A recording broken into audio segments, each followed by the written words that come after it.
bem, queridos irmãos, vamos então abrir o texto bíblico em 1 Coríntios.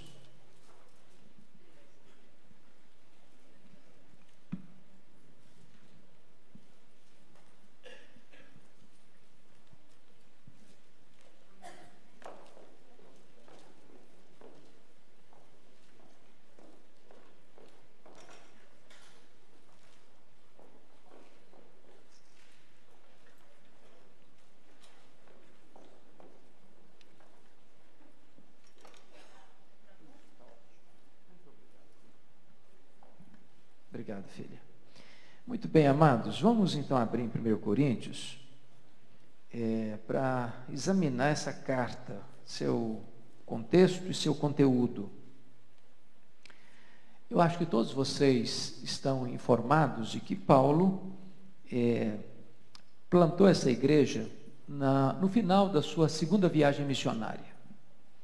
Vocês recordam que Paulo, na segunda viagem missionária, foi acompanhado por Silas, que era profeta da igreja de Jerusalém, e somos informados que também estava com ele Timóteo e Lucas, porque a partir de Filipos, Lucas se inclui no registro, no relato dos acontecimentos.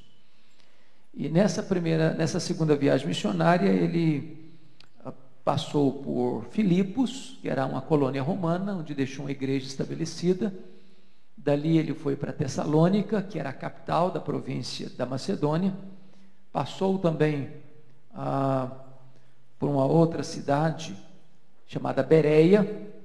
E de todas essas cidades, Tessalônica e Bereia, foi escorraçado da cidade. Ele teve que sair da cidade para não criar maiores problemas, preservar sua própria vida. Então ele precisa fugir para Atenas, e Timóteo e Silas ficam para trás, não conseguem ir com ele, e ele chega em Atenas e percorre a cidade, e vocês conhecem o que aconteceu lá em Atenas, onde ele aguardava a chegada de Silas e Timóteo. Dali ele vai para Corinto, que era uma cidade grega, que era a capital da Acaia, onde ele fica 18 meses, 1 ano e 6 meses, onde ele planta essa igreja de Corinto. E eu queria só levantar essa questão introdutoriamente para perguntar por que é que Paulo ficou em Corinto 1 ano e meio investindo na plantação de uma igreja naquela cidade. O que tinha naquela cidade que moveu Paulo estrategicamente a se estabelecer ali e a plantar uma igreja ali? E eu queria levantar aqui 4 razões pelas quais Paulo escolheu Corinto. Primeiro, por causa da geografia. Corinto é banhada por 2 mares, o mar Egeu e o mar Jônico. Corinto era uma cidade que tinha um porto muito importante e era, de certa forma, a encruzilhada do mundo. Corinto era uma cidade que recebia gente todo dia e saía gente todo dia. E para questão missionária de crescimento de igreja, uma cidade que tenha fluxo de gente, chegando gente, saindo gente, é uma cidade estratégica. Não é um canto do mundo, era um corredor do mundo. Então isso nos ensina a obra de Deus. Se nós queremos plantar igrejas, nós podemos e devemos escolher lugares estratégicos, porque lugares estratégicos podem influenciar a sua micro-região. Não é que você não vai se importar com cidades que ficam nas laterais, mas a responsabilidade de influenciar a região é dessas igrejas estratégicas. Se você está plantando, seja estratégico, plante igrejas estratégicas. Igrejas estratégicas influenciarão a sua micro-região. Esse era o princípio de Paulo. Segunda razão por que Paulo escolheu Corinto foi a razão histórica. A cidade de Corinto tinha sido devastada, destruída. E muito recentemente essa cidade tinha sido reconstruída. Era uma cidade, portanto, nova. E aqui a psicologia da religião, que é uma matéria que se estuda nos seminários, traz uma contribuição importante. E eu pergunto a vocês, pensem comigo nisso. Você vai plantar uma igreja. Você tem duas cidades, uma cidade nova, uma cidade antiga. Uma cidade onde as pessoas estão chegando agora e uma cidade onde as pessoas estão com a sua cultura sedimentada, com as suas tradições já engessadas. Pergunto a vocês, no perspectiva humana, qual dessas cidades tem maior probabilidade da igreja crescer? A cidade nova ou a cidade velha? Obviamente a cidade nova. Por quê? Porque as pessoas não estão com as suas raízes culturais e as suas tradições tão consolidadas.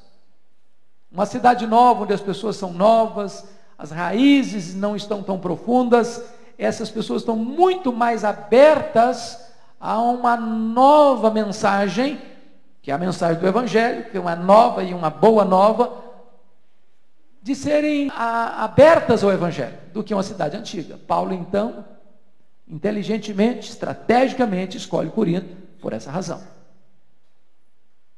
Terceira razão. Primeira razão, geográfica. Segunda razão, histórica. Terceira razão pela qual Paulo escolheu Corinto foi a razão moral. Razão moral. Corinto, irmãos, era uma cidade tão pervertida que a palavra corintianizar tornou-se um palavrão. Me desculpe, os corintianos não tem nada a ver com Corinthians, viu, gente? Nada a ver com Corinthians. Mas a palavra corintianizar tornou-se um palavrão, porque a cidade era sinônimo de imoralidade, de perversão. Para vocês terem uma ideia, nessa cidade ficava num alto, um monte, Acrópole, um templo da deusa Afrodite, chamada na época deusa do amor. E lá nesse templo havia mais de 1000 prostitutas cultuais, que adoravam essa divindade pagã por meio da promiscuidade sexual. Estas prostitutas desciam às noites para o cais, onde os navios aportavam. E então a promiscuidade nessa cidade era uma coisa escandalosa. Também nessa cidade se incentivava a questão da homossexualidade, porque havia a estátua de Apolo, que representava a beleza do corpo masculino, e se incentivava a população de Corinto à prática homossexual. E tanto é fato que, se você ler no capítulo 6, versos 9 a 11, muitos dos membros da igreja de Corinto vieram de práticas homossexuais, convertidas a Cristo e transformadas por Cristo. Então Paulo entendeu uma coisa: uma cidade saturada pela decadência moral é uma cidade que carece e precisa do Evangelho. Às vezes nós olhamos o contrário. Às vezes, quando nós olhamos uma cidade promíscua, falamos: não, o Evangelho não vai prosperar aí não. Paulo diz: aqui o Evangelho precisa prosperar. A decadência moral é um grito de socorro para se ouvir o Evangelho de Cristo. Então nós já consideramos 3 razões pelas quais Paulo escolheu. Primeira razão, geográfica. Segunda razão, histórica. Terceira razão, moral. Quarto lugar, razão espiritual. O problema de Corinto, irmãos, é que a religiosidade estava, de certa forma, muito conectada com a imoralidade. Isso faz parte dos cultos pagãos. Eu tive agora, o ano passado, no Japão, e eu fiquei muito chocado quando me levaram a um templo do Deus da fertilidade. E a divindade nesse templo é um órgão masculino. E as pessoas fazem caravanas e caravanas do Japão inteiro e outros lugares do mundo para ir lá nesse templo, cujo Deus, o ídolo, é o órgão masculino. E as pessoas que têm problemas, por exemplo, de marido e mulher que não conseguem gerar filhos, que fazem tratamento, vão lá fazer promessas a essa divindade pagã. E quando, porventura, tem sucesso no tratamento, vão lá para fazer suas oferendas de gratidão. Então, até hoje, pasmem vocês, a promiscuidade e a religiosidade nos cultos pagãos se misturam. Você vai à Grécia hoje, por exemplo. Uma das coisas que mais chocam a gente ao visitar Atenas é que os souvenirs da cidade estão profundamente cheios de objetos de promiscuidade sexual, como coisa natural, está lá na banca exposto. Porque isso traz à tona aquilo que era a religiosidade do seu tempo. Pois bem, uma cidade onde as pessoas confundem promiscuidade com divindade, o evangelho que traz santidade, pureza, precisa entrar nessa cidade. E Paulo entendeu isso. Por isso ele escolheu Corinto, capital da Acaia, para estabelecer uma igreja e ficar ali o maior tempo do seu ministério na segunda viagem missionária.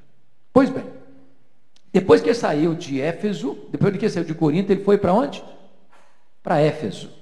E de Éfeso, ele escreve essa carta, que nós vamos agora considerar. A primeira carta aos Coríntios, alguém já disse com muita propriedade que não deveria ser estudada capítulo por capítulo, mas problema por problema. Porque, na verdade, Paulo escreve esta carta exatamente para resolver alguns problemas que estavam existindo na igreja. E eu queria aqui elencar esses problemas com vocês, para nós considerarmos agora o conteúdo dessa carta. A primeira coisa que Paulo vai tratar nessa carta é o problema das divisões dentro da igreja. Divisões dentro da igreja. E esse assunto Paulo trata nos capítulos 1, 2, 3 e 4. E eu chamo a sua atenção, então, para esse ponto. Você pode ler o capítulo 1, versículo 10 comigo? Vamos juntos? Rogo-vos, irmãos, pelo nome de nosso Senhor Jesus Cristo, que faleis todos a mesma coisa, e que não haja entre vós divisões, antes sejais inteiramente unidos na mesma disposição mental e no mesmo parecer. Então ele aqui aborda o problema. Na igreja de Corinto havia divisões, partidos, alas, grupos. E esses grupos dentro da igreja reuniam-se ao redor de ícones, de personalidades. Se não, vejamos o verso 11 e 12. Pode ler comigo? Vamos juntos? Pois a vosso respeito, meus irmãos, fui informado pelos da casa de Cloe de que há contendas entre vós. Refiro-me ao fato de cada um de vós dizer: eu sou de Paulo, e eu de Apolo, e eu de Cefas, e eu de Cristo. Preste atenção como Paulo lida com problemas de comentários. Fui informado a vosso respeito pelos da casa de Cloe. Cloe é uma mulher. Paulo não dá aqui qualquer espaço para maledicência. Alguém me contou. O pessoal anda falando. Todo mundo está comentando. Esse tipo de fala é nociva. Às vezes tem uma pessoa só falando, o povo está comentando. Quem é o povo? Quem é o pessoal? Quem é que está comentando? Porque uma pessoa fala, não, o povo está comentando, alarma todo mundo. Paulo não dá espaço para isso. Ele diz: olha, quem falou comigo foram os irmãos da casa de Cloe. Tem nome, tem endereço, tem CPF. O problema daquela igreja, que Paulo diz, é que ela estava reunida ao redor de ícones. Uns são de Paulo, outros são de Cefas, outros são de Apolo, outros são de Cristo. Aquela igreja era pluripartidária. Tinha, por exemplo, o Partido Progressista de Paulo, PPP, fundador da igreja. Conhece gente que diz, não, aqui eu joguei a primeira pedra fundamental, eu conheço cada tijolo que foi construído esse templo, e já percebeu esse tipo de gente que se sente dono da igreja? Talvez eram essas pessoas. Eu sou de Paulo, Paulo que começou esse negócio aqui, eu estou do lado dele, pronto. Mas ali havia uma grande comunidade de judeus, e certamente Pedro era mais simpático para eles. Não, nós somos do Partido Conservador de Pedro. Nós estamos do outro lado. Só que lá passou um camarada de Alexandria, que era um grande orador, chamado Apolo. O cara falava bonito. E ele, não, nós não queremos nem Paulo nem Cefo, nós somos do partido de Apolo, nós somos do PFA, Partido Filosófico de Apolo. Aí tinha os outros mais espirituais. Não, nós não somos nem de Paulo, nem de Cefo, nem de Apolo. Nosso negócio é o seguinte, nós somos do Partido Cristão de Jesus, do PCJ. E outra coisa, se não fizer parte do nosso grupo, está fora. Irmãos, uma igreja dividida não vai para frente. Uma igreja que está reunida ao redor de ícones não progride. Sabe por quê? Porque ela drena todas as suas energias internamente. Uma igreja que não tem uma agenda positiva de missões, de plantar igreja, de crescimento, ela vai gastar toda a sua energia com brigas internas. O homem é um ser belicoso. Se ele não briga com o diabo, ele briga uns com os outros. Se ele não luta contra o pecado, ele luta entre si mesmo. Quantas igrejas aí se acabando, porque um luta contra o outro, um briga contra o outro, um fala mal do outro, e aquilo vira uma confusão. Como é que Paulo resolve isso? Paulo resolve isso da seguinte maneira. Confira comigo lá no capítulo 3, como é que ele vai tratar dessa matéria. Ele diz assim,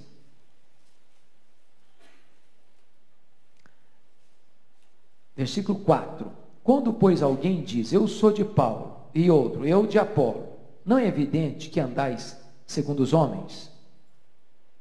Ele está dizendo o seguinte, quando vocês se dividem em grupos, em partidos, em ícones de culto à personalidade, vocês não estão sendo carnais e andando segundo os homens? Aí Paulo bota o machado da verdade nessa tendência e pergunta assim no verso 5, quem é Apolo? E quem é Paulo? Servos por meio de quem crestes, isso conforme o Senhor concedeu a cada um. Eu plantei, Apolo regou, mas o crescimento veio de Deus, de modo que nem o que planta é alguma coisa, nem o que rega, mas Deus que dá o crescimento. O que Paulo está falando aqui? Esvaziando a bola dessa tendência do culto à personalidade. Em outras palavras, na igreja os líderes não estão competindo uns com os outros, mas estão cooperando uns com os outros. Um planta, outro rega, outro colhe. Tem tanta coisa, irmãos, que nós plantamos e nunca vamos colher. Tem tanta obra que você rega o que o outro plantou. Tem tanta gente colhendo o que o outro plantou e regou. Mas não deva ter glória nem para o que planta, nem para o que rega, nem para o que colhe, porque o texto diz, é Deus quem dá o crescimento. Em outras palavras, se você planta, você não tem poder de fazer germinar. Se você rega, você não tem poder de frutificar. Se você colhe, não foi você que deu o fruto. Então, só Deus que tem poder de dar vida, crescimento, é que deve receber a glória. E aqui, irmãos, vamos parar um pouquinho para pensar na igreja evangélica brasileira. Vocês não já perceberam quantos ícones nós temos hoje? Quantos astros? Eu conheço a igreja e, curiosamente, quando o pastor chega, sério isso, falando sério, o pastor não chega na hora do começo do culto, não chega, sabe por quê? Desculpa se tem político aqui, se você não tem essa prática, me perdoe também. Já viu o político chegar na hora cedo? Não chega, ele chega depois todo mundo já chegou, porque ele é o astro. Quando ele chega, todo mundo viu que ele chegou, bate palma porque ele chegou, etc. Eu conheço pastor que quando ele chega, ele vai pelo corredor central e os holofotes vão acendendo em cima dele. O cara é chique.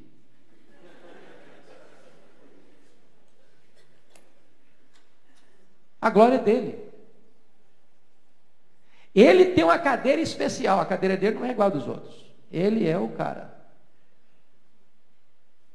Ele chega, já tem alguém com um lencinho branco, uma toalha de linho fino, para servir-lhe alguma coisa muito especial, que não se serve aos demais.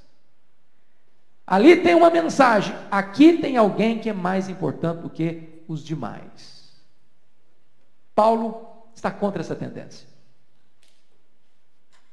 Está contra essa tendência. Nós não podemos alimentar essa tendência. Aliás, a igreja evangélica brasileira, graças a Deus, não somos assim, louvado seja Deus. Mas vocês sabem disso. Tem cantores e pregadores tratados como estrelas. Tem tietagem, isso é pecado. Isso é culto à personalidade, isso é idolatria. Isso ofende a santidade de Deus, porque Deus não divide a sua glória com ninguém. Como é que Paulo resolve isso? Ele joga a pá de cal nessa tendência, no capítulo 4, versículo 1 e 2. Quer ver isso comigo? Assim, pois, importa que os homens nos considerem como ministros de Cristo, dispenseiros dos mistérios de Deus. Ora, além disso, que se requer dos dispenseiros e que cada um deles seja encontrado o quê? Fiel. Então, Paulo diz aí que você, eu, nós, ou os líderes da igreja são o quê? Ministros e dispenseiros. A palavra dispenseiro é a palavra mordomo. Mordomo. A cultura da época dizia o seguinte: o chefe da casa, o dono da casa, o dono da família, o chefe da família, tinha um mordomo que cuidava da casa dele, de tudo, sobretudo da alimentação da casa. Não cabia ao mordomo botar comida na despensa, cabia ao mordomo preparar a comida da despensa. Pense comigo, nós como crentes, pregadores, cabe a nós não providenciar a comida está na palavra, mas cabe a nós preparar a comida que está na palavra e servir as mesas. Agora pense comigo um mordomo que tinha lá na despensa tudo de bom e fizesse uma comida péssima, ou tinha tudo de bom, mas trouxesse para a mesa só as coisas mais elementares. Cabe ao mordomo pôr na mesa tudo quanto o Senhor da casa providenciou para o seu povo se alimentar. Por isso que Paulo diz que você tem que ensinar todo o conselho de Deus. Mas a palavra ministro que aparece aí é uma palavra curiosa, porque ministro na língua portuguesa é uma palavra muito pomposa. Você fala de política, você está falando primeiro escalão do governo, embora hoje o primeiro escalão do governo também está indo para a cadeia.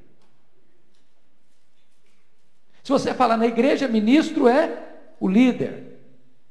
A palavra que Paulo escolheu para ministro aqui não tem nada a ver com isso.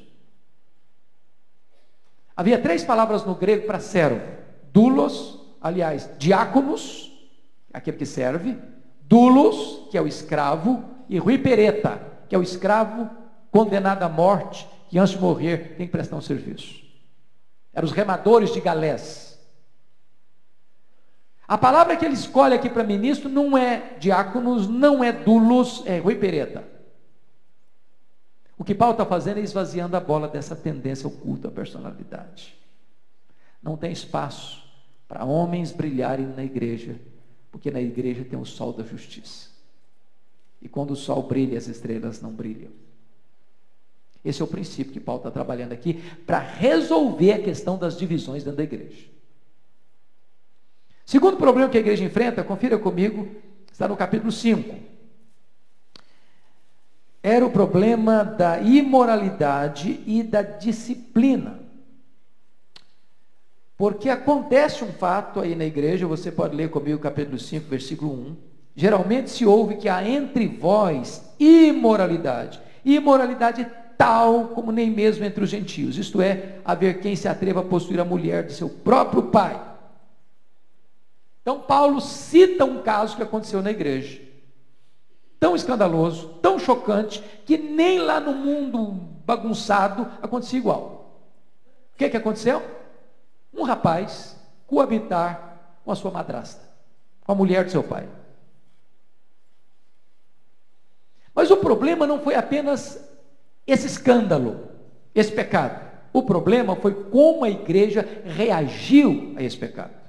Então, como é que a igreja reagiu? Olha o versículo 2. E contudo andais vós ensoberbecidos e não chegaste a lamentar para que fosse tirado do vosso meio quem tamanho ultraje praticou. Quando a igreja de Corinto viu esse fato, um rapaz coabitando com a sua madrasta, em vez da igreja se entristecer, e em vez da igreja disciplinar o faltoso, sabe o que a igreja fez? Se ensoberbeceu. Falei, você que é uma igreja maravilhosa. Aqui ninguém manda em ninguém. Aqui todo mundo é livre para fazer o que quiser. Aqui não tem peias morais na vida de ninguém. Aqui não tem esse negócio de certo e errado, de proibido, de lícito. Não, aqui cada um faz o que gosta, o que quer, o que sente, o que deseja. E ninguém tem o dever e nem a obrigação de botar o nariz na vida de ninguém. Pronto, essa é a nossa igreja. Como é que Paulo reage a isso? Olha como é que ele reage a isso.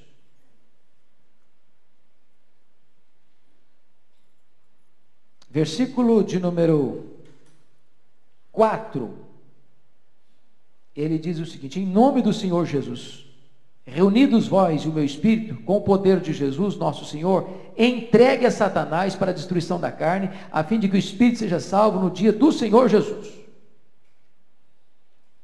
Ele está aqui tratando de um assunto soleníssimo. O faltoso, que era membro da igreja, deveria ser o quê? Disciplinado. Esse termo, irmãos, é bem verdade que é uma espinha na garganta dos exegetas. Entregue a Satanás para a destruição da carne. O que significa isso? Paulo está dizendo que na igreja de Deus tem que existir o quê? Disciplina. Aliás, quando Calvino falou das 3 marcas da verdadeira igreja, ele disse que a verdadeira igreja tem 3 marcas. Primeiro, pregação fiel da palavra. Segundo, disciplina eclesiástica biblicamente orientada. Terceiro, exercício correto dos sacramentos. Entregar a Satanás aqui significa o seguinte: é disciplinar essa pessoa, tirá-la da comunhão da igreja, porque quando uma pessoa se torna membro da igreja, está dentro do pacto da aliança de Deus, essa pessoa ela é protegida pela comunhão da igreja dos ataques mais terríveis de Satanás. Não quer dizer que ele está imune, quer dizer que ele está protegido. Tirar alguém da comunhão da igreja é tirá-lo desta bênção e é expor essa pessoa a realmente um ataque maior de Satanás. Agora notem vocês, para a destruição da carne, para que o espírito seja salvo. Aqui temos que entender o propósito da disciplina. Porque às vezes a disciplina eclesiástica ela pode trazer malefícios. Como a disciplina traz malefícios? Primeiro, quando a liderança da igreja toma uma decisão disciplinar e a igreja não participa da disciplina no sentido de apoiá-la. Vamos imaginar o seguinte: conselho disciplinou fulano, beltrano ou ciclano. Aos membros falam: mas o conselho foi injusto. Mas esse irmão foi injustiçado. Mas esse irmão não devia ser disciplinado. E pronto. Aí em vez da disciplina produzir bem, produz mal. Porque a igreja não está presente, não apoia, não entende que a disciplina precisa ser do corpo inteiro. Quando a disciplina faz mal? Segundo, quando a disciplina ela é punição e não ferramenta de restauração. Disciplina na igreja não é matar o soldado ferido. Disciplina na igreja é cuidar do soldado ferido. Ou seja, a disciplina tem um único propósito. Qual o propósito da disciplina? Primeiro, por favor, vamos entender isso. Preventivo, profilático. Eu vou explicar por que está escrito isso. Olha aí o versículo 7 comigo. Lançai fora o velho fermento, para que sejais nova massa, como sois de fato, sem fermento, pois também Cristo é o nosso Cordeiro Pascal. Ele diz que o pecado é um fermento, que o fermento tem que ser tirado. Em outras palavras, se há um erro, há um escândalo e não há disciplina, a igreja não é protegida. Passa a seguinte mensagem: bom, aqui então pode fazer o que quiser, não tem problema. Quando se disciplina, você está alertando quem não caiu a não cair. Quando você se disciplina, você está dizendo para o que caiu, agora é hora de levantar. para que o espírito seja salvo. Então, em terceiro lugar, a disciplina, o propósito dela é restaurar o faltoso. E tanto é fato que quando Paulo abre a segunda carta aos Coríntios, ele recomenda a igreja de Corinto a restaurar esse moço, porque a disciplina produziu efeito positivo nele, ele se arrependeu, e agora Paulo recomenda que a igreja o restaure a comunhão. Agora notem vocês que Paulo está no capítulo 5, dizendo o seguinte no verso de número 6: não é boa a vossa jactância, não sabeis que um pouco de fermento leveda a massa toda?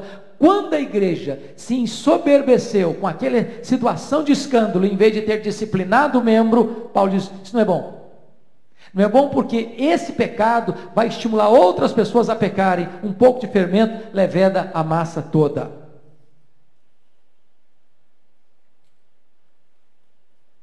E aí, no versículo 9, Paulo começa a dar um conselho prático.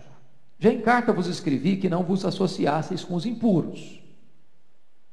Eu quero dizer para você que essa carta aqui, nós não a temos. Essa carta foi perdida e nós não temos endereço desta carta que precedeu essa primeira carta, que é canônica.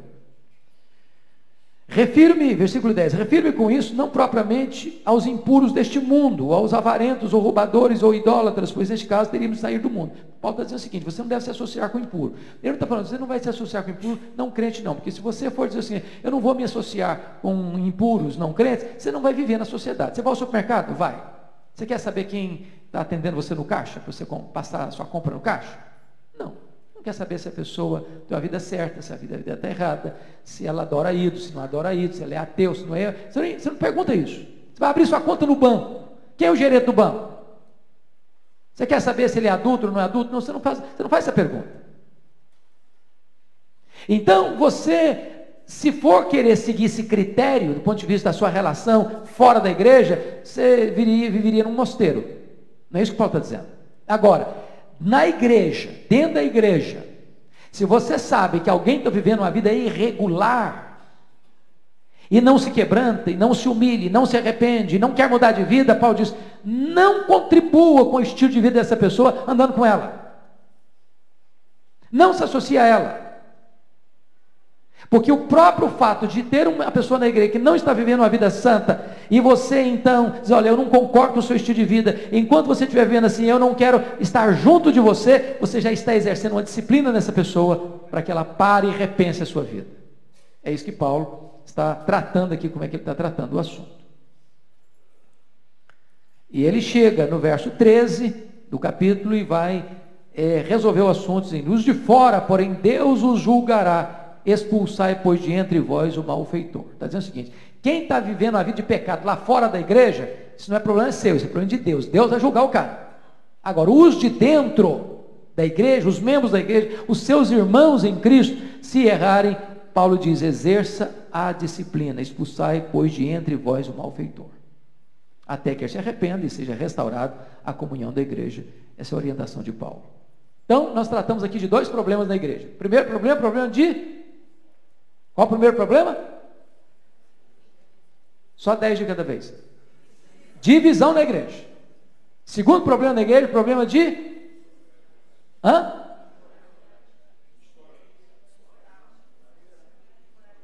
imoralidade e disciplina. Terceiro problema da igreja, problema de brigas internas dentro da igreja. Brigas internas dentro da igreja. Vocês acham que crente briga? Você conhece crente que gosta de brigar? Claro que não, né? Vocês nunca viram. Pois bem, olha o problema que surge. Capítulo 6, versículo 1. Aventura-se algum de vós, tendo questão contra outro, a submetê-la a juízo perante os injustos e não perante os santos?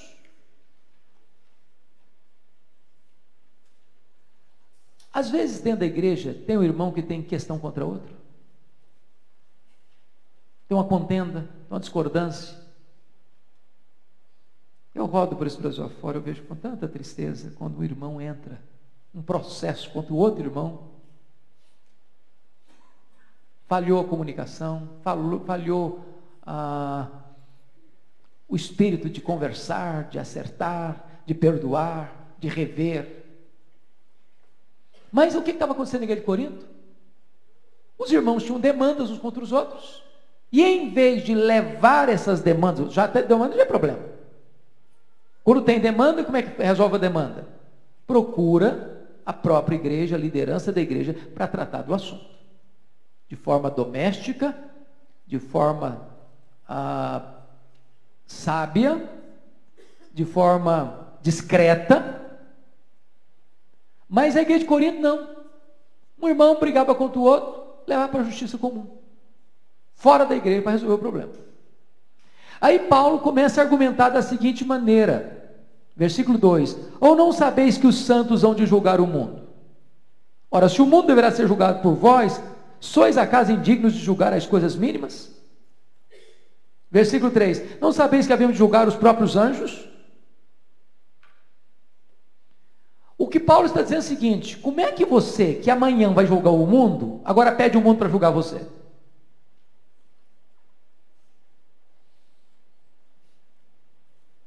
Então Paulo está dizendo o seguinte: quando um crente briga com outro crente e não consegue resolver isso pessoalmente, ou não consegue resolver isso dentro da liderança da igreja, madura na fé, e leva esse assunto para fora da igreja, é uma incoerência gritante. Olha o que Paulo recomenda aí. Versículo 4 e 5. Entretanto, vós, quando tendes a julgar negócios terrenos, constituís um tribunal daqueles que não têm nenhuma aceitação na igreja. Para a vergonha eu vos digo, não há porventura nem ao menos um sábio entre vós que possa julgar no meio da irmandade? Versículo 6, mas irá um irmão a juízo contra outro irmão, isso perante incrédulos? E aí ele entra no valor de juízo, no juízo de valor. O só existir entre vós demandas já é completa derrota para vós outros. Então preste atenção nisso. Quando um irmão briga com outro irmão na igreja, já está derrotado. Aí não tem vencedor e nem vencido. Já é uma derrota, já é um fracasso. Por quê? Porque se surgir diferença entre um e outro, como é que te resolve isso à luz da Bíblia? Se o teu irmão pecar contra ti, o que a Bíblia diz? Vai a ele. Repreende-o. Se ele se arrepender, perdoa-lhe. E se ele não se arrepender, o que você faz? Chama 2 ou 3 testemunhas, vai lá e fala: olha, vamos resolver esse assunto. Nós trouxemos aqui o irmão fulano, o irmão Beltrano, que nos amam, que são maduros na fé, para nos ajudar a resolver essa pendência. Vamos resolver? Vamos acertar? Não estou a fim de resolver não. Qual o terceiro passo? Leva para a igreja, a comunidade. Olha, nós estamos com esse problema aqui, vamos resolver isso em comunidade, em família da fé? O que Paulo está dizendo é o seguinte, que às vezes a igreja de Corinto não dava esses 3 primeiros passos, já levava o assunto direto lá para fora da igreja, para os incrédulos. E Paulo argumenta o seguinte: olha, só o fato de existir demanda entre vocês já é uma derrota, já é um fracasso. Já é um fracasso. Primeiro porque gera dor, gera tristeza, gera mágoa, gera ferida, tira o foco, tira a alegria, tira a paz, tira o poder espiritual, isso drena as energias, isso dá oportunidade a Satanás. Mas qual o conselho dele? O conselho dele não é muito agradável de ouvir, não. Ele diz assim, versículo 7, por que não sofreis antes a injustiça? Por que não sofreis antes o dano? Alguma vez você já tomou essa atitude na vida? Diante de um problema interpessoal? Para não seguir avante, para não esticar a conversa demais, para não alargar o problema, você diz: não, tá bom, eu sofro dano. Sofro dano, sofro prejuízo. Tem hora que sofrer o dano é ganho, é lucro. Ganha uma briga, irmãos, é derrota. Então, a contenda entre irmãos, aí lá, esticou, tribunal, confusão, briga, noite de sono perdida, tristeza, lágrima, dor. Aí lá no final, ganhei. Ganhou, e aí? Que sabor teve? Que prazer se trouxe no seu coração? Benefícios trouxe? É derrota. Não sofro dano. É melhor não brigar do que brigar e ganhar a briga. Pois bem, depois disso, nós já tratamos de quantos problemas? Divisão, imoralidade e disciplina, contendas dentro da igreja. Agora vamos tratar de um outro problema, que estava lá na igreja de Corinto, que era o problema do casamento, problema de família, problema conjugal. Capítulo 7. Se você notar no capítulo 7, Paulo está lidando com 3 problemas aqui. No versículo 1 a 11, ele fala de cristãos casados com cristãos. Nos versículos 12 a 24, ele fala de cristãos casados com não cristãos. Dos versículos 25 a 40, ele fala de cristãos não casados. Então tem 3 situações aqui. Cristãos casados com não cristãos e cristãos não casados. E na igreja de Corinto, você sabe o seguinte, quando você às vezes tem uma realidade muito forte, por exemplo, no caso lá de promiscuidade, do uso errado da prática sexual, corre-se o risco quando uma pessoa se converte ir para o outro extremo. Vocês concordam com isso? O que está acontecendo na igreja de Corinto? Alguns crentes lá convertidos a Cristo viveram uma vida tão promíscua antes da conversão, que agora se casaram e, olha, nós não queremos nem sexo mais, vamos parar com esse negócio, que esse troço só dá problema. Só dá problema. E aí Paulo precisa lidar com essa matéria, porque alguns crentes na igreja de Corinto achavam que ficar solteiro era mais piedoso do que se casar. Outros achavam que ser casado é mais piedoso que ficar solteiro. Então tinha o grupo dos celibatários que achavam, nós somos mais crentes. Que nós não nos casamos, porque casar tem que ter prática sexual, e prática sexual, nossa, lembrando que prática sexual é só coisa ruim. Aí tinha aqueles que se casavam e julgavam os solteiros, não, vocês são segunda classe, porque nós somos mais espirituais do que vocês. E a igreja se dividiu com isso. Paulo vai orientar a igreja nesse quesito. E ele vai tratar desta matéria da seguinte maneira. Versículo 7, olha comigo. Quanto ao que me escrevestes, é bom que o homem não toque em mulher. Notem vocês que esse capítulo está vindo em resposta a uma consulta da igreja a Paulo.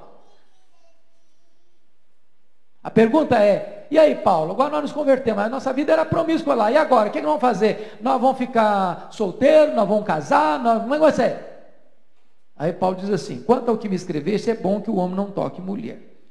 Mas por causa da impureza, cada um tem a sua própria esposa e cada um o seu próprio marido. Então, nota de rodapé. Ficar solteiro é pecado? Sim ou não? Não. Não. Segunda pergunta. Ficar solteiro, mas abrasado e não se casar, é certo? Também não. E se está abrasado e casar para resolver o assunto, é certo ou errado? Certo. Por quê? Porque o sexo em si não é pecado. O sexo antes do casamento é pecado, é fornicação. O sexo fora do casamento é pecado, é adultério. Mas o sexo no casamento não é pecado. Aliás, é ordenança de Deus.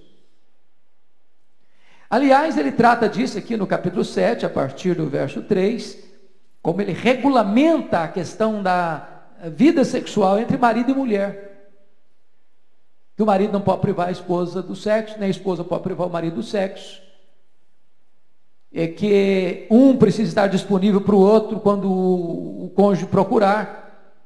e que isso está extremamente vazado pela ordenança divina, pela santidade, que não é pecado.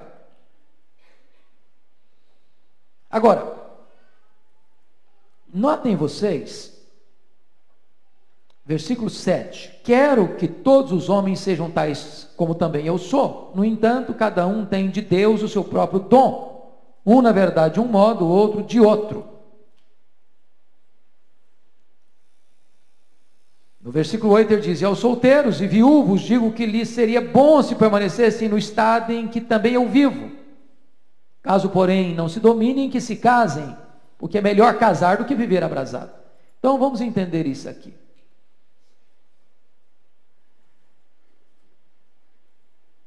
O celibato. O que é celibato, gente? A decisão de ficar solteiro. O celibato é pecado ou não? Não. É certo ou errado?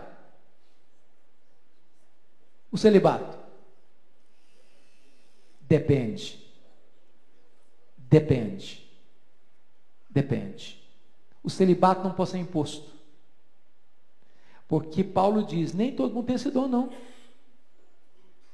Não tem, ele está dizendo aqui, ó. Olha aí, versículo 7, quero que todos os homens sejam tais como também eu sou. No entanto, cada um tem de Deus o seu próprio dom. Está falando de ficar solteiro. Cada um tem seu próprio dom. Um, na verdade, de um modo ou de outro. Ou seja, se a pessoa não tem dom de ficar solteiro, impor o celibato a ela é um sacrifício. É um tormento. É por isso, abrindo uma notinha de rodapé, que o celibato romano é tão complicado para os sacerdotes, para os padres, porque é obrigatório. E aí o indivíduo às vezes tem, entre aspas, vocação para ser um mestre, mas ele não tem vocação para ficar solteiro. Se é imposto, aquilo vai ser um problema para a vida dele, e por isso abre tanto espaço para tantas transgressões nessa área. Se as pessoas tivessem lido o texto bíblico de forma correta, não teriam imposto o celibato como obrigação. Agora, nós não deveríamos, por outro lado, censurar uma pessoa, seja uma mulher, que na igreja opte por não casar. Porque não casar para ele não é uma cruz, não é um sacrifício, não é um peso. Ele entende isso naturalmente, um dom que recebeu de Deus, ficar sozinho e não ter necessidade de ter uma vida sexual ativa. Então Paulo trabalha isso com a igreja de Corinto.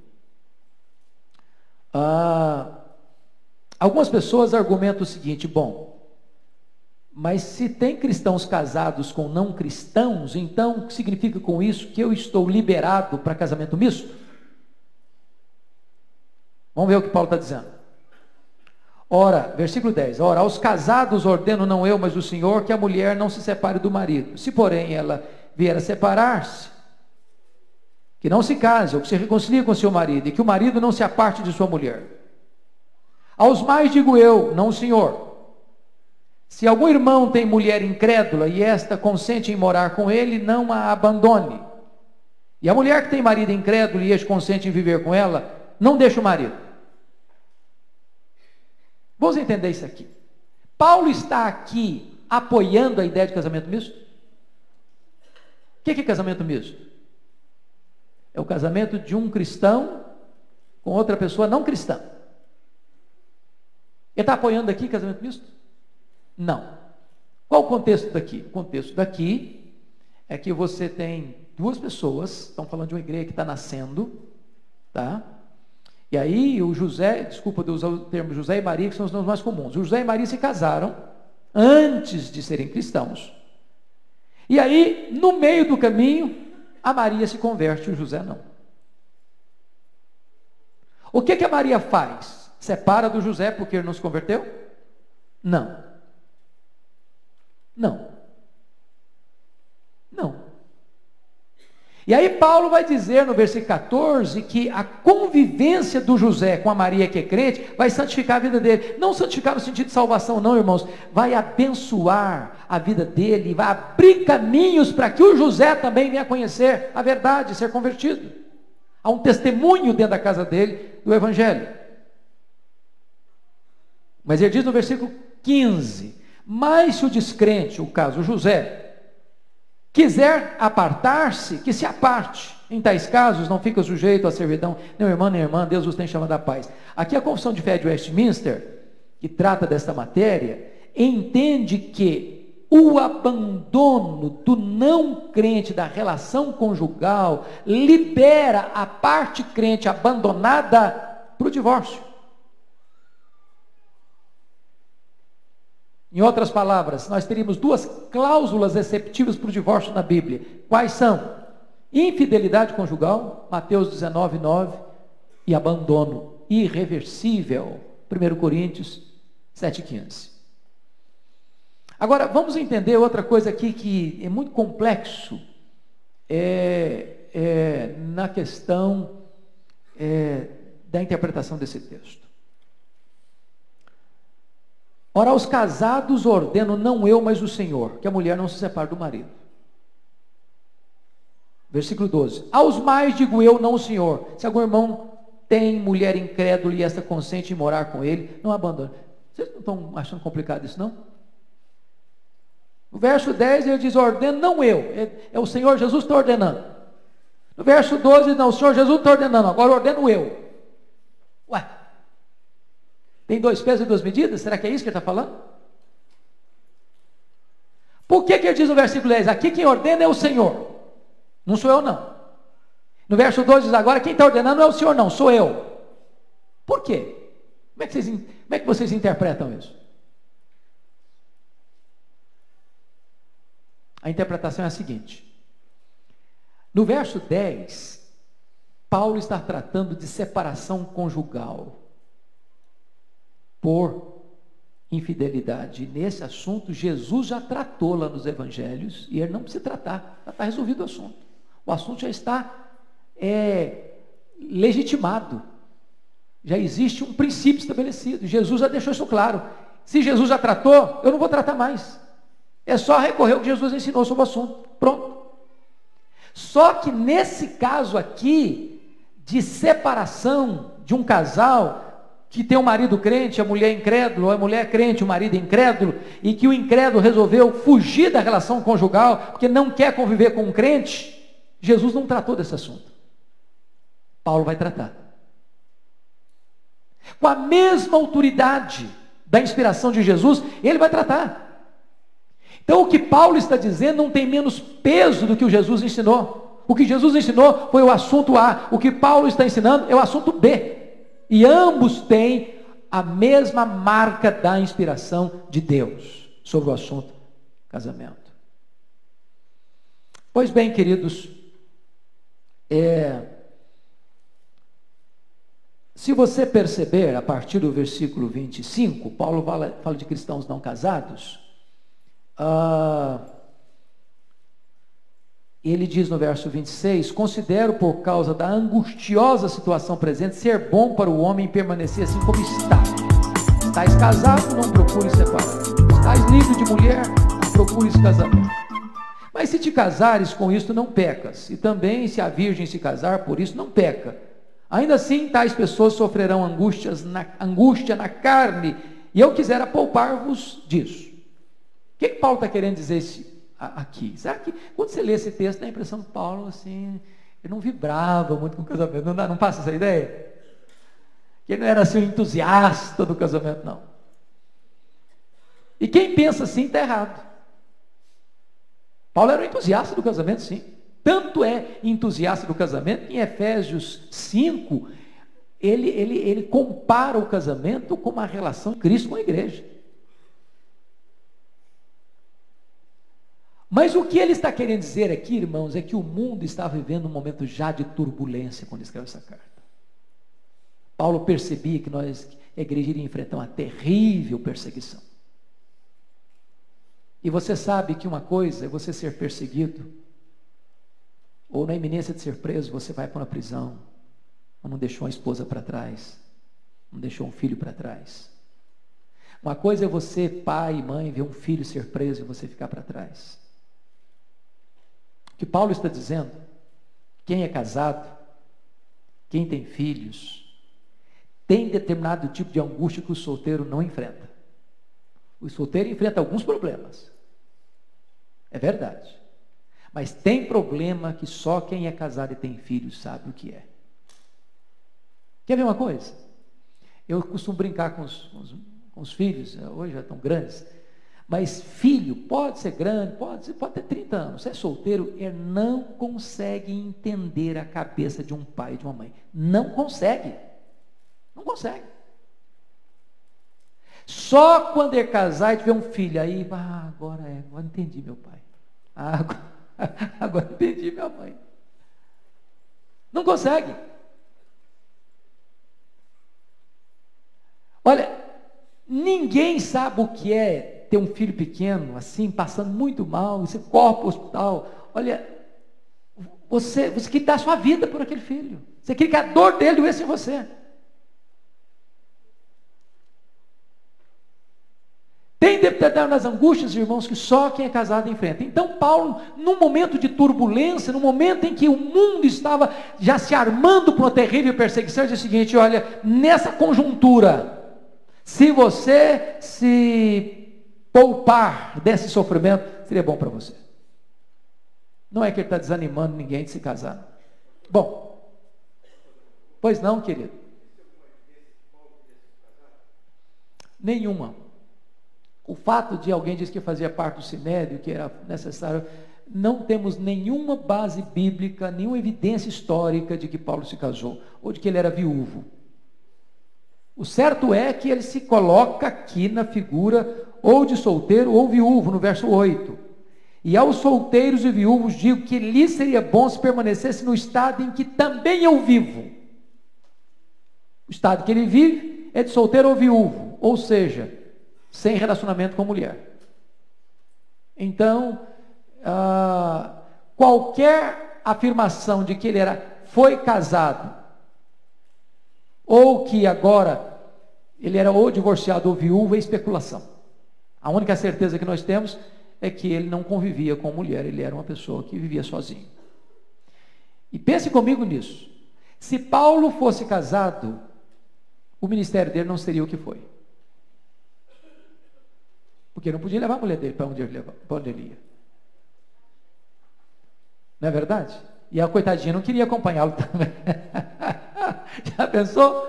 O cara sovado aqui, apedrejado acolá, preso ali, algemado acolá. A mulher não aguentava. Muito bem. Vamos agora. Nós estamos. Nós temos só 7 minutos para tratar do capítulo 8, 9 e 10. Você gostou, né? É agora liberdade cristã. Ô, gente, liberdade cristã, pastor Arival até gravou um vídeo maravilhoso esses dias e vai gravar outros. Esse é o assunto do momento. O que pode, o que não pode, o que deve, o que não deve. Lá na igreja de Corinto, o problema era comer carne sacrificada aos ídolos. Aqui, para nós, é outra coisa. O pastor Arival começou dizendo se crente vai para balada ou não vai para balada. Se crente joga na loteria ou não joga na loteria. Se crente vai assistir Corinthians e Palmeiras no domingo ou se vem para a igreja. Se crente fuma charuto ou não fuma charuto. Se bebe cerveja ou não bebe cerveja. Essa é a discussão do momento, entendeu? E lá era comer carne. Hoje comer carne, o problema é outro. A grana está curta. A picanha não tá barata. Mas se você perceber, havia 3 circunstâncias aí que Paulo destaca. Que comer carne dava problema. Olha comigo o versículo de número 10. 8, 10. Vamos juntos? Porque se alguém te vir a ti, que és dotado de saber, à mesa, em templo de ídolo, não será a consciência do que é fraco induzida a participar de comidas sacrificadas a ídolos? Então ele está dizendo assim, comer carne não é problema. Não é problema. Vai à Bahia, vai comer um acarajé ou não vai comer um acarajé? Se você gosta, não fica com um drama de consciência. Coma. Agora ele está dizendo o seguinte para você. Você ir a um templo de ídolo e comer carne sacrificada a ídolo lá, aí já é demais. Então aquilo que é amoral transforma-se em imoral. Capítulo 10, verso 25. Comei de tudo que se vende no mercado, sem nada perguntares por motivo de consciência. Deixa eu explicar o contexto aqui para vocês.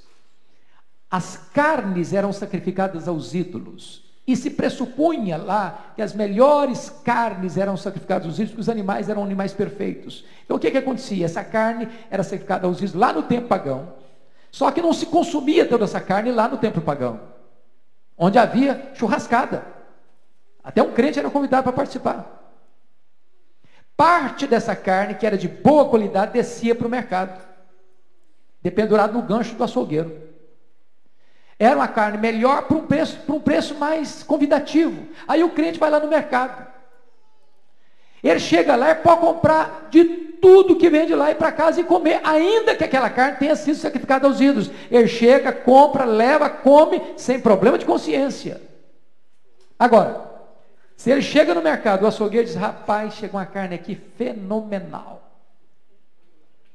Aliás, essa carne é tão boa que já foi até sacrificada aos ídolos. Aconselho você levar essa picanha aqui, que é um espetáculo. O que é que o crente faz? Não compre. Não compre.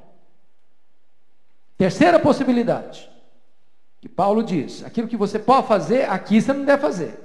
Capítulo 10, 27.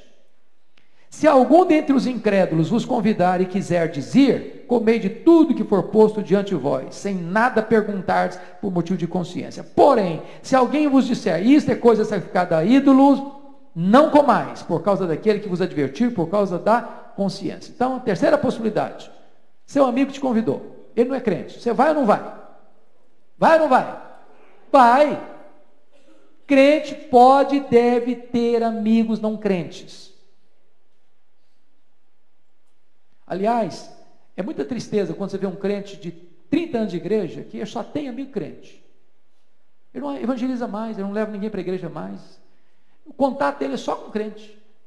Ele é incapaz de fazer amizade com outra pessoa. Fala, vamos lá na igreja comigo. Sabia que os novos convertidos são as pessoas que mais trazem pessoas para Cristo? Que continuam tendo relacionamentos. Aí você convidou, você foi. Você chega lá, aquela mesa linda. Não seja curioso. E aí, vem essa carne, de onde veio? Não faça essas perguntas não, gente. O que é isso? Para com isso. Larga de ser curioso. Porque de repente você vai ser informado de uma coisa que você não queria, porque a carne está tão bonita, tão gostosa, tão saborosa.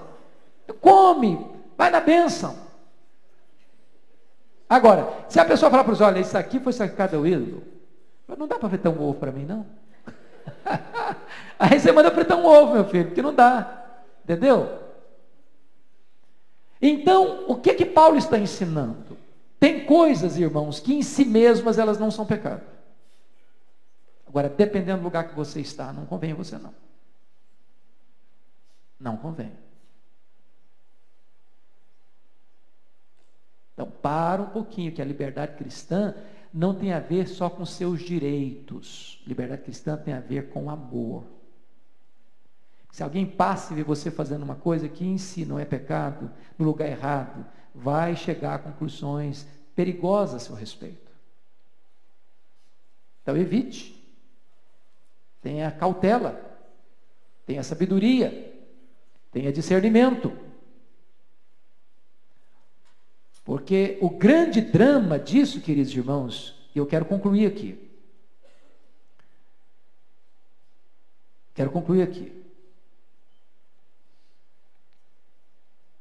Com a motivação que deve levar você a fazer as coisas. Olha, por favor, a partir do verso 30 do capítulo 10.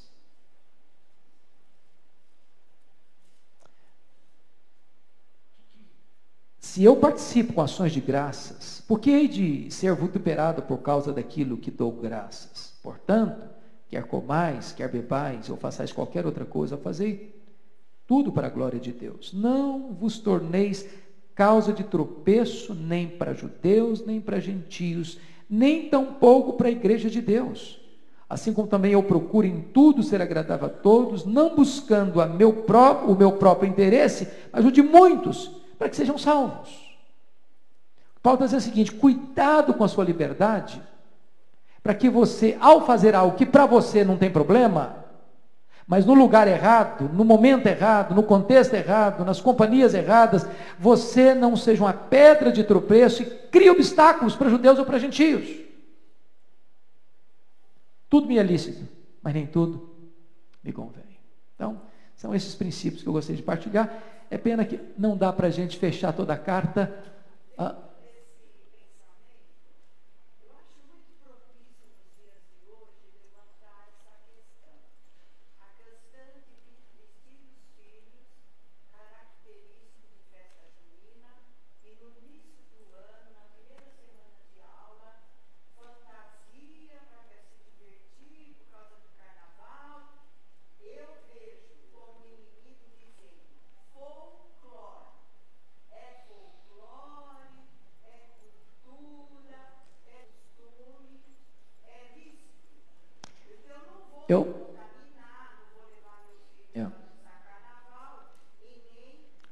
A sua pergunta é oportuna, Eu posso lhe dar o meu testemunho pessoal. Eu entendo o seguinte: você precisa entender a origem da festa, que é uma festa pressupostamente de cunho religioso, São João, que não tem nada a ver com o São João da Bíblia. Você não encontra nada na Bíblia a respeito de São João sugerindo esse tipo de prática, esse tipo de festa. Quando eu participo, quando eu incentivo os meus filhos para participarem, eu estou, de certa forma, abonando, apoiando, contribuindo para que essa cultura prevaleça. No meu caso, no nosso caso, sempre adotamos a seguinte coisa: a escola ia ter, a liberdade dos meninos não participarem, nós fazíamos outra programação com eles para que eles não entrassem nesse jogo dessas festas juninas. E realmente a igreja brasileira hoje está se tornando comum, normal, e eu entendo que dentro do princípio de liberdade cristã entra aqui esse preceito. Nós não devíamos contribuir para que isso se fortalecesse dentro da cultura brasileira.